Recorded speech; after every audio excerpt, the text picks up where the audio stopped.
In the last section, we defined the basic elements of self-concept and looked at how they fit together, and we also discussed some of the difficulties with understanding these elements. Now that we've examined these basics, let's discuss some of the specifics. Why are these things so important? How do they work? And how can we identify them in children in our classrooms? Self-concept and its various elements affect us every day. Everything we do and say, the choices we make, what we expect of ourselves, our general level of happiness and contentment, the relationships we build, and our overall quality of life are all significantly influenced by our self-concept. As we discussed in the last section, having strong self-esteem does not mean that there won't be problems and challenges. Everyone has good and bad times in their lives, positive self-esteem or not. What positive self-esteem does do is give us the proper mindset to solve our problems and deal with any negative circumstances. Self-esteem also has a self-building quality.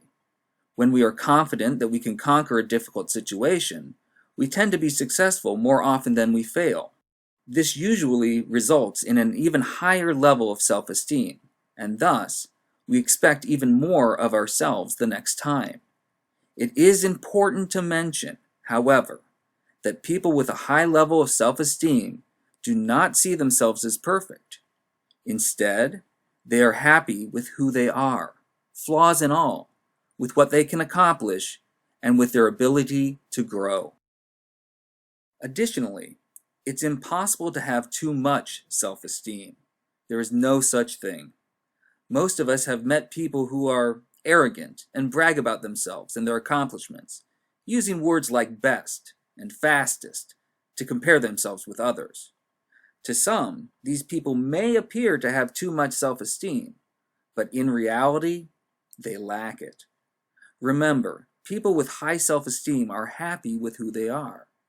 They are comfortable with themselves and what they have achieved, so they have no need for external validation.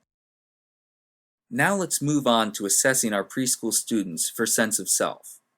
As we discussed in the last section, self-concept and most of its components are abstract ideas, making evaluation very challenging. They can't be touched or seen or tasted on their own.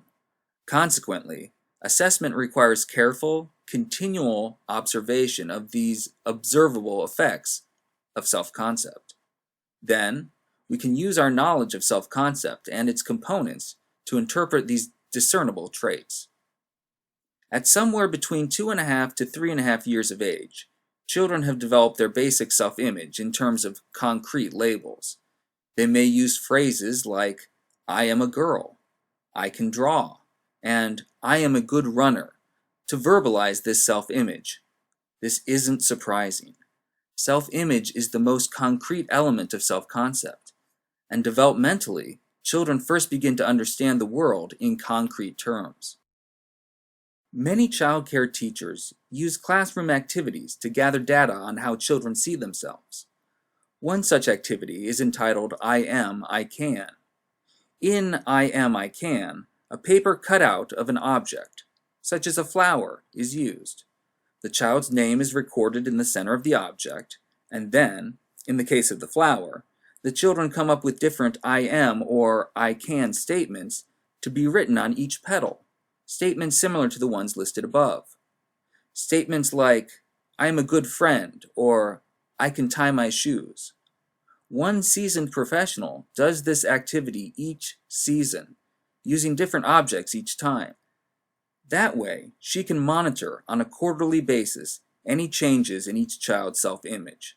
This activity serves 3 purposes. First, it helps child care professionals assess children's developing self-image. Second, it can help the preschoolers discover their own self-image and put it into words. And finally, the teacher can use the activity to encourage children to look at themselves in a positive light, thus fostering the development of a positive self-image in any of their students who haven't quite defined their basic self-image as of yet. When children are beginning to define their self-images, They are also developing self-esteem. However, since self-esteem relates to how someone feels about themselves, a much more abstract idea, children sometimes have difficulty expressing those feelings accurately. Observations are crucial to assessing self-esteem levels.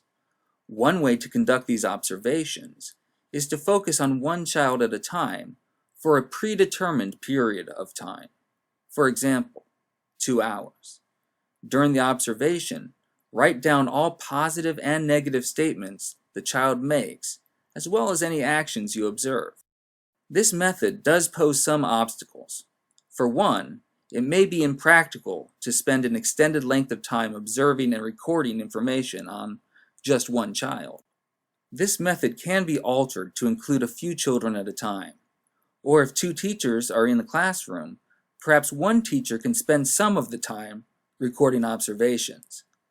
The reality is that child care professionals are very busy people, entrusted with the care of preschool-aged children.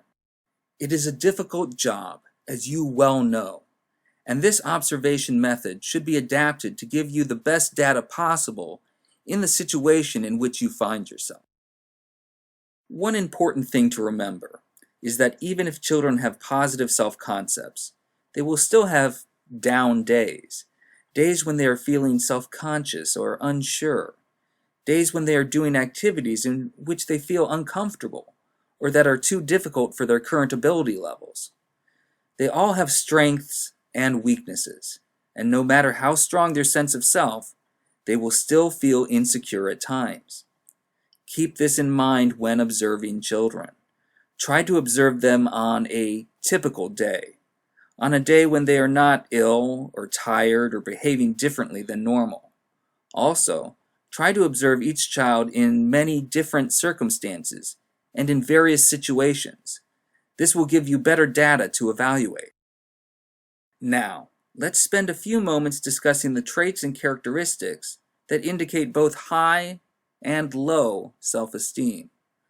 Some of the general characteristics of a child with high self-esteem are as follows.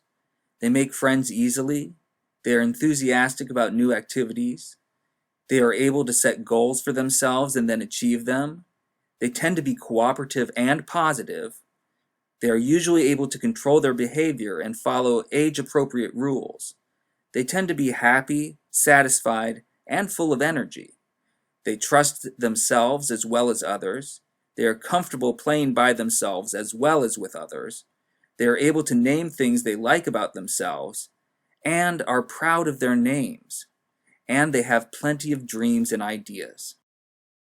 Some of the general characteristics of a child with low self-esteem are as follows. They do not like themselves. They tend to expect failure. They either set goals that are too high, which usually results in failure, proving they can't do it, or they set goals that are not challenging enough, so when they do succeed, they feel little accomplishment. They are easily frustrated and often quit activities. They exhibit an inability to cope with problems. Sometimes they avoid activities altogether, in a sense quitting before they ever begin.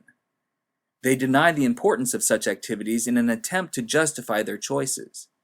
They tend to blame others for their mistakes and poor choices. Their behavior is inappropriate, sometimes clowning around, bullying others, or trying to forcefully take control of every situation. They have trouble saying positive things about themselves or others, especially other family members. They find little joy in new activities. They tend to be embarrassed by their names, and they rarely express their dreams and ideas. Finally, determining a child's self-concept should not be a one-time event. As you are well aware, preschool-aged children grow and change rapidly. They are constantly learning and evolving, so we, as child care professionals, need to be observant of the children in our care at all times and carefully watch for changes in their behavior. It's also important to remember that children progress at different rates and reach various developmental benchmarks at different times. This is important because when you look at the observations you've gathered for a child, it may appear that the child has low self-esteem, when the youngster actually has an underdeveloped self-esteem. Luckily, either case calls for the same response: work on developing that child's self-esteem.